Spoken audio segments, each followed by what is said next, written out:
Hello dear students, today we will discuss about the important topic of chapter 2, photoelectric effect. It is very important topic because in this topic we will discuss about the emission of electrons from metal surface by falling any particular radiation or sunlight. This one is very important topic for numerical point of view also. So first we will discuss what is means of photoelectric effect. From that it is clear that photo is related with radiation and electric related with electron. So if you are going to explain about photoelectric effect, then we can say that emission of electrons from metal surface by falling sunlight or any particular radiation is known as a photoelectric effect. Emission or ejaculation of electrons from metal surface by falling sunlight or any particular radiation having particular wavelength or frequency of radiation is known as a photoelectric effect. Consider about any metal surface. Consider about any metal surface. If this one is the metal surface, if this one is metal surface, and if any particular radiation or light is fall on this metal surface, fall on this metal surface. It is a metal surface. It is a metal surface.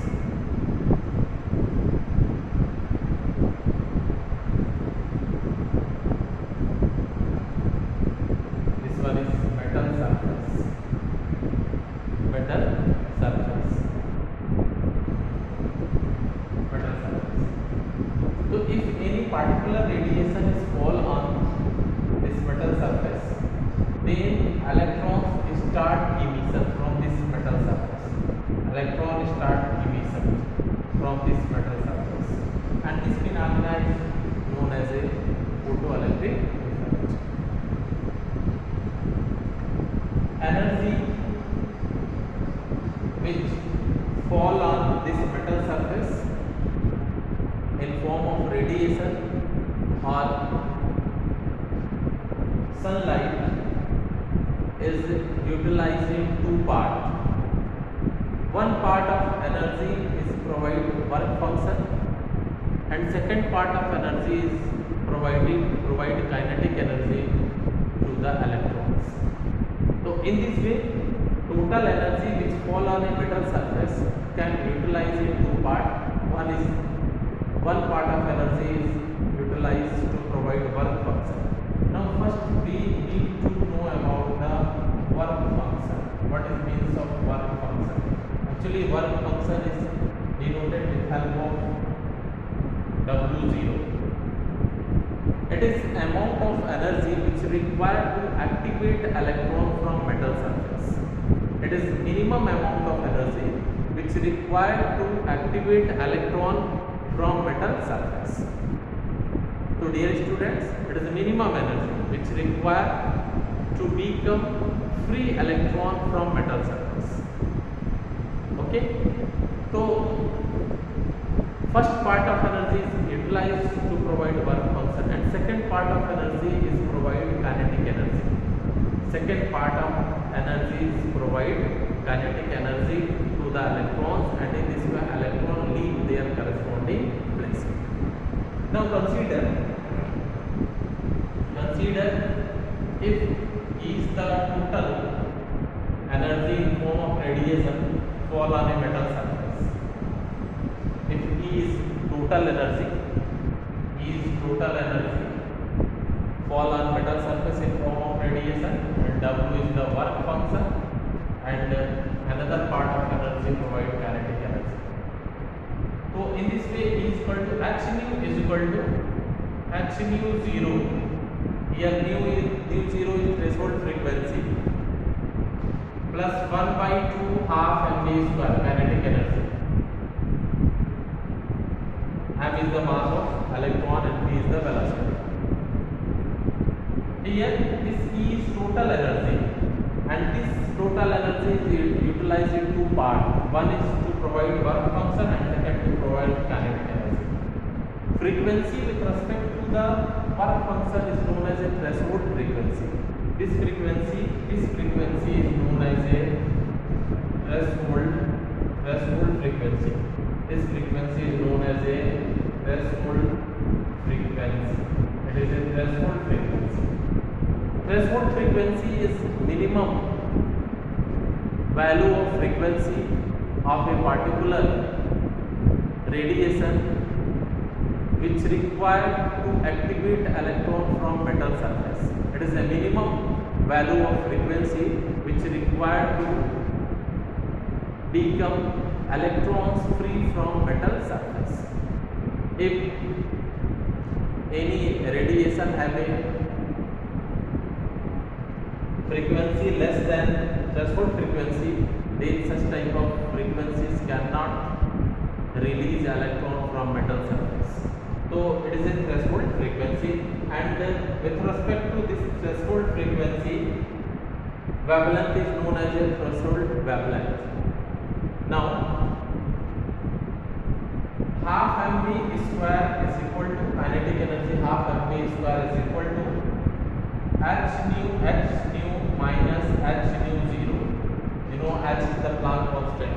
You already know h is the Planck constant. So half mv square is equal to h nu minus h nu 0. So dear students, you should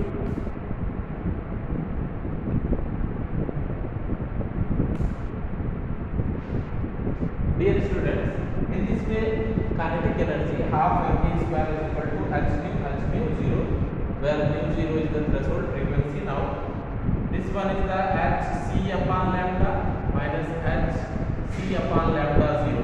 C is the velocity of light, and here lambda 0 is the threshold wavelength. This one is the threshold wavelength. R, it is equal to the hc 1 upon lambda minus 1 upon lambda 0. Okay, so kinetic energy is equal to kinetic energy is equal to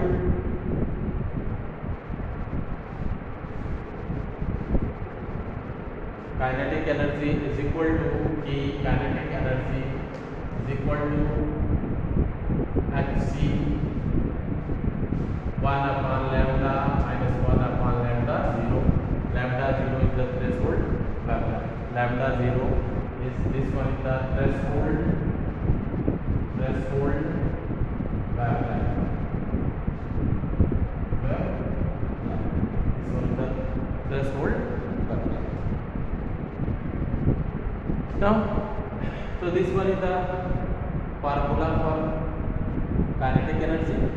Kinetic energy is equal to hc, h is Planck constant, c is the velocity of light, 1 upon lambda minus 1 upon lambda 0. The lambda 0 is the threshold wavelength. Now if a type of graph is plotted in between kinetic energy and frequency of light, kinetic energy and frequency of light, so then graph is like this. If a graph plotted in between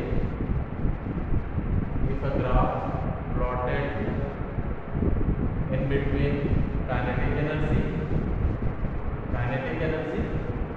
and frequency of light, frequency of light,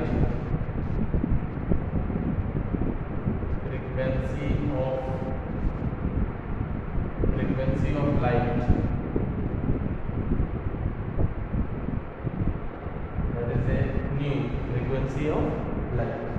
So graph is like this. This value is a threshold frequency because this minimum amount of frequency is required to activate electron from metal surface. And again, if frequencies increases, then kinetic energy is also increases. If frequencies increases, then kinetic energy is increases. Okay, so this value is the threshold frequency. This one is the mu zero. This value is the threshold frequency. So dear students, you should keep it mind. This is the graph between kinetic energy and frequency of light. Frequency of light. And dear students, one more thing you should keep in mind: the intensity of light. Intensity of, if a graph plotted in between intensity of light and kinetic energy, then there is no any rule of intensity of light. If different intensity of light fall on a metal surface, then kinetic energy will not change. Means कि at a constant frequency, kinetic energy is also constant. And graph is like this. And this graph is like this.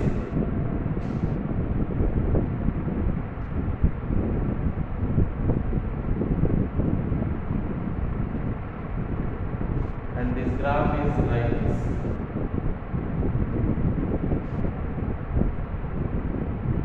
This one is the kinetic energy, and here this is axis intensity of light. This type intensity of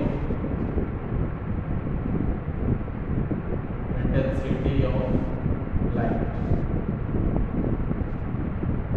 At constant, we can say that at constant frequency.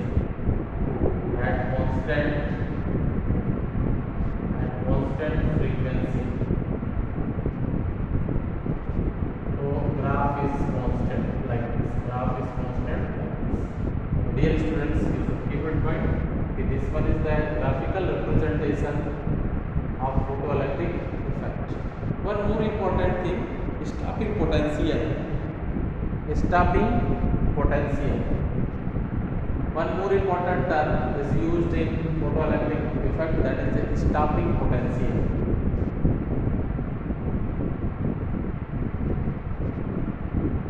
Stopping potential. It is very important thing. And stopping potential. Stopping potential. Stopping potential is represented with help of V0. Stopping potential. It is a minimum value of potential which is required to just stop photoelectric current. It is minimum potential which is required to just stop photoelectric current is known as a stopping potential. And in this way, stopping potential V0 multiplied by charge of electron, and it will be equal to the kinetic energy. So EV0 is equal to hc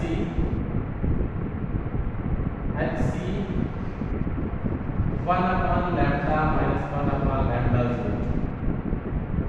or EV0 is equal to h nu minus h nu 0, where nu 0 is the threshold frequency. So this one is the relation between stopping potential and threshold frequency. If you want to calculate stopping potential, then with help of this formula we can easily calculate stopping potential. So dear students, you should keep in mind, stopping potential is the minimum value of potential which is required to stop photoelectric current. And relation in between threshold frequency or threshold wavelength is like this. With help of this formula we can show relation between stopping potential and threshold frequency or wavelength. Now, so this one is about the photoelectric effect. These things are present in photoelectric effect. Now, one more thing we will discuss, that is also very important part of chapter 2, structure of atom. Heisenberg uncertainty principle. Heisenberg uncertainty principle. important principle that is known as a Heisenberg uncertainty principle.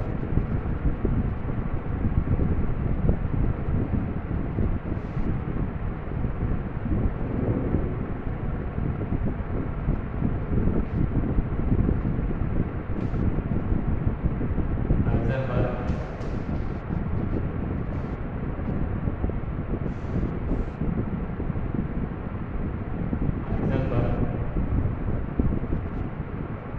Heisenberg uncertainty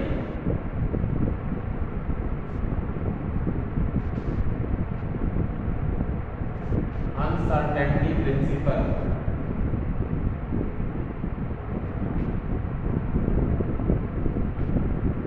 Heisenberg uncertainty principle. It is very important principle which is applicable for microscopic body. It is not applicable for microscopic body. In everyday of our life, there is no any use of Heisenberg uncertainty principle. If you are going to explain about the Heisenberg uncertainty principle, then we can say that according to this principle, it is impossible to find out exact position and momentum of electron simultaneously. According to this principle, it is impossible to find out exact position and momentum of electrons simultaneously. If you are going to show mathematical expression of Heisenberg uncertainty principle, then delta x into delta p is greater than or equal to h upon 4 pi. It is a mathematical expression of Heisenberg uncertainty principle. Delta x into delta p is equal to or greater than h upon 4 pi, where delta x is uncertainty in position. This one is the uncertainty in position. Uncertainty in position, and it is uncertainty in momentum. It is uncertainty in momentum. Delta p is uncertainty in momentum. Similarly, we can write down this expression like this also: delta x into m into delta v is equal to or greater than h upon 4 pi, where delta v is uncertainty in velocity. Delta v is uncertainty in velocity. So if you want to calculate, if uncertainty in velocity is given, then we can calculate uncertainty in position, and if uncertainty of position is given, then we can find out uncertainty in velocity also. So with help of this formula, we can calculate uncertainty in position as well as in uncertainty in momentum. If position have a maximum uncertainty, then momentum is more accurate, and if momentum has a maximum uncertainty, then position will be more accurate. So both are reciprocal to each other. So this one is about the uncertainty principle.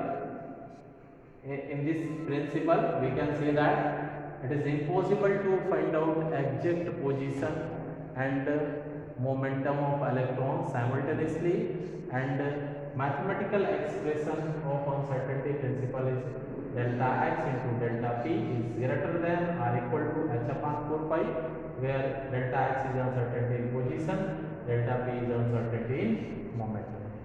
So dear students, you should keep in mind there is no any application of uncertainty principle in every day of our life. Uncertainty principle cannot apply on our body because we are macroscopic. It is not applicable for microscopic. It is only applicable for microscopic body like electrons, protons, etc. It is not applicable for microscopic body. Dear students, you should keep in mind how can you explain about the Heisenberg uncertainty principle. Now, next day we will discuss about the half-bound principle, which is very important principle because with help of half-bound principle we can write down electronic configuration of any atom, and with help of electronic configuration we can find out nature of any element, position of that element in periodic table, valency of that element, etc.